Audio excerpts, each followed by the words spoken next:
Good day, everybody. This is Brandon with Crypto Trades and Tech, and today we're going to be looking at several data points that help us to identify what is happening with the Bitcoin 4-year cycle. But as usual, I'm not a licensed financial advisor, and if you were to take any trades based blindly on anything you hear me talk about here today, you're going to end up losing all of your money and living in a van by the river.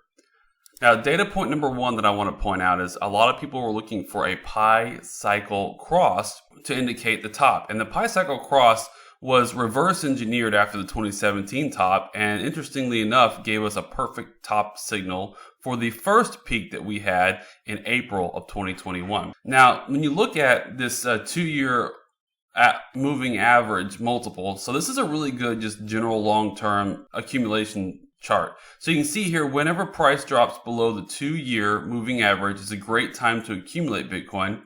And historically, whenever the price spikes above the 2-year moving average multiplied by 5, that means it's disconnected 5 times over in price from the 2-year moving average, it's a good time to sell. Well, notice that we never crossed the 2-year moving average actually in this last cycle, left many of us looking for higher prices, but you can see right here, it basically touched it right around late February, mid-February. That peak that we put in at right on close to $60,000 was a very close touch of the 2-year moving average multiplied by 5. So at that point in time, the 2-year moving average was around $12,000 and the price of Bitcoin was around $60,000.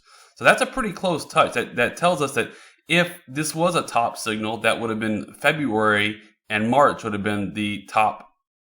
And again, it's very important to keep in mind as we look at some more data moving forward.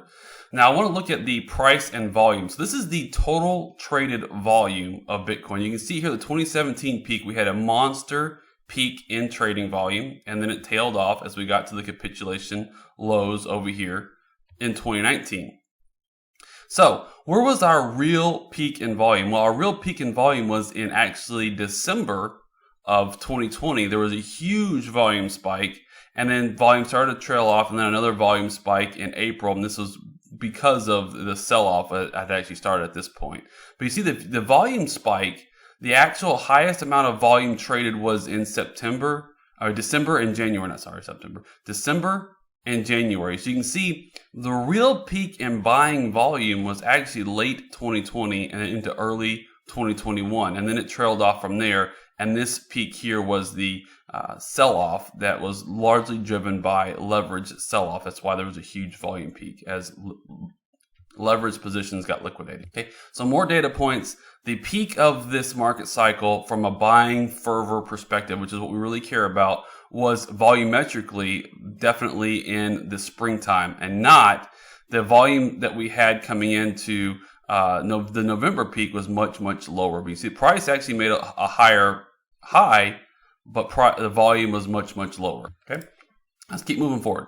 Now we see the MVRV Z Score here. We can see that the peak was identified here again. I believe the real peak, in my opinion, of the buying fervor, the actual buying volume, what we really want to look at when trying to identify a peak, was actually in late February or mid-February. So here we can see the highest point on the MVRV Z Score was in that February timeframe. And so to give you an actual price and peak of over here in March and April. Now, another data point, we can see the relative unrealized profit and loss.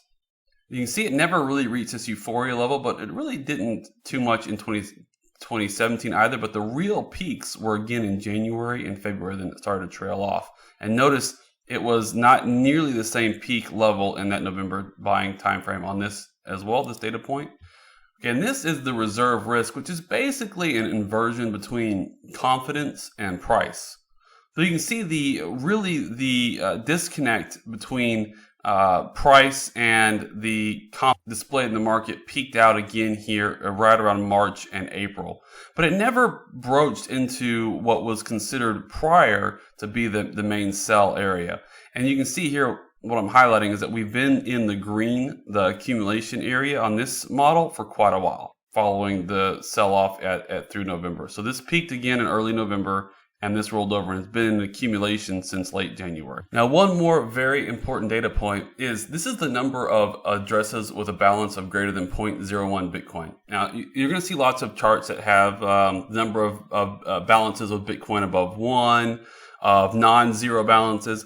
I think those are a lot of times more noise than they are a signal. And the reason is, what we want to see is we don't want to see non-zero, because that could just be fractions of a Bitcoin. Somebody's already moved off and sold the majority of it, but it's technically not a zero balance. It's just got some Bitcoin dust, we'll call it, in that wallet. The data aggregators do a pretty good job of removing that. But what I want to see is if it's got 0.01 or greater, that's somebody with a reasonable amount of Bitcoin in a wallet. It's not a fraction of a Bitcoin, a tiny fraction, but it doesn't necessarily mean that they're a whale. It just means an entity that has some skin in the game. Okay, so that's what I like about this chart. And you can see here in 2017 there was a drastic increase, and then once price had peaked, right after the peak, that second peak that we put in, that started to roll over, and there was a huge decline in wallets with this balance. And you can see here through 2021, we had a similar peak, but we actually kind of flatlined. And the real peak and rollover was that April time frame, April into May, and then June and July, we had kind of a flat line. But the peak was actually in late April, early May, and then we had kind of a flat line. But notice that we're continuing to rise. This metric is rising as price is falling. What's an interesting takeaway, we didn't have this peak that we had in 2017. Very different behavior, right, among long-term holders of Bitcoin. Now, what we're starting to get into is the demand side. So this is really kind of the first demand side chart. This shows demand. This shows that people are continuing to come in, adoption, right? This is more adoption metrics. This is what I'm more focused on now, is adoption metrics. I personally think that the market is going to mature and move away from these supply shocks into being more driven on the demand side and adoption metrics. So this is a key adoption metric to watch. And here on the demand side, you can see just this is more speculation, but you can see the real peak in the funding rate of Bitcoin. This is people buying, heavy leverage, and the fervor in buying. You can see the real peak was actually in February of 2021. And then again, over here in March and April, there was a pretty significant spike. I believe it was probably actually March. But you see that time frame showed a much greater amount of euphoria in the markets and people taking very, very strong, long leverage positions through this area. Kind of, again, indicates that this area was really the peak, in my opinion. Now, before we get into our charts, I want to highlight a couple more adoption metrics. The Lightning Network is critical to Bitcoin's adoption metric as a day-to-day nominal currency. And you can see the Lightning Network is up and to the right. This is the Lightning Network capacity in Bitcoin, and this is the number of Lightning nodes. These metrics are just up and to the right. Keep that in mind when we talk about the adoption metrics. Now, let's get into cycle modeling and talk about what's going on here. Now, you notice on my chart, I believe a lot of people talk about there's the lengthening Bitcoin cycle, which is still plausible in my opinion. But the reason I don't subscribe as much to the lengthening Bitcoin cycle is I believe that there is not only these supply shocks, which I have in purple here, the halving events, which are going to create supply shocks, but then also I have demand side. There's some significant demand side events. So in 2010, the Mt. Gox, when Mt. Gox went live in 2010, this was the first time people could buy Bitcoin on a centralized exchange.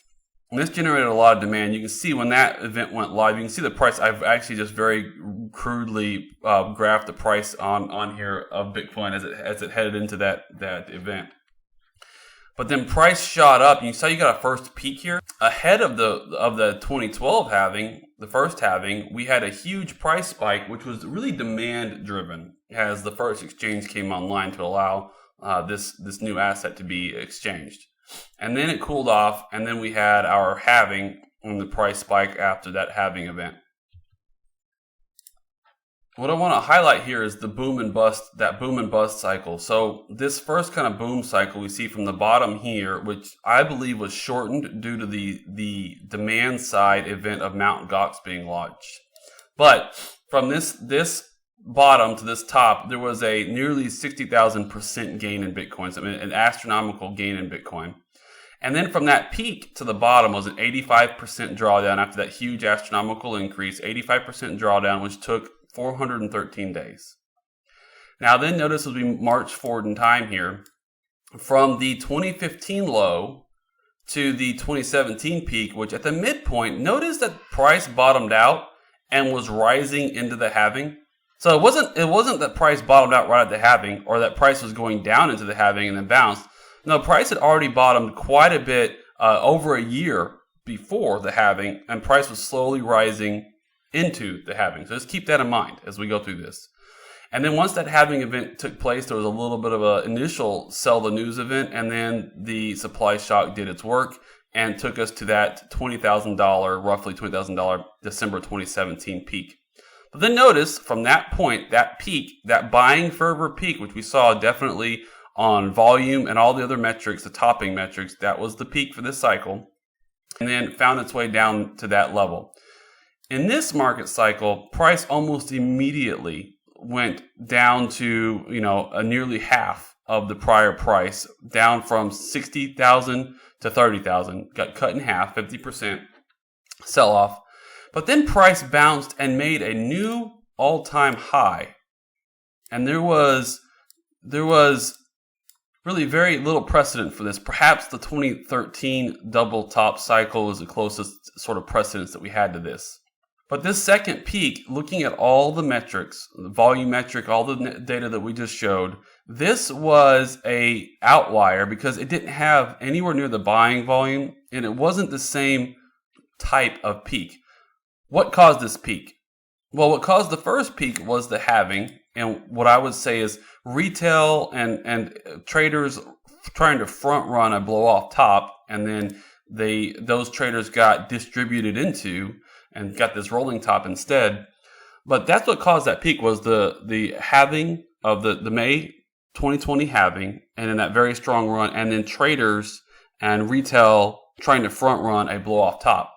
But what caused this second all-time high here that we put in November? Well, it was a demand side event, the futures ETF launch in the United States. That was a huge event. If you recall, there was a lot of chatter about that caused this big price spike ahead of it, and then it launched and price went up a little bit more, and then off of that launch, then that's where price rolled over. But that was a demand side event that drove a new all-time high and then a sell-off.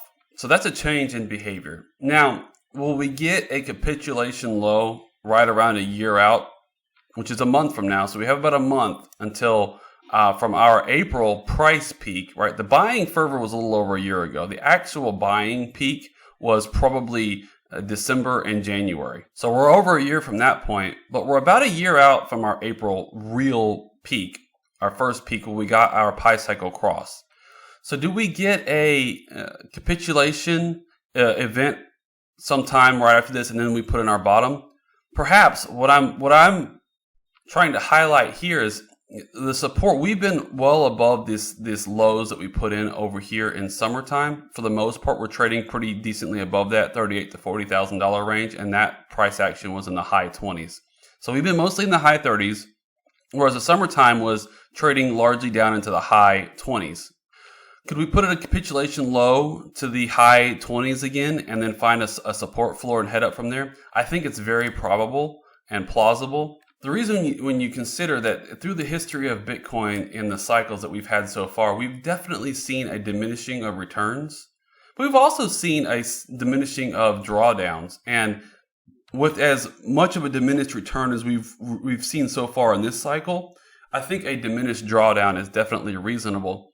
But the behavior is also changing. You can see that the increase and the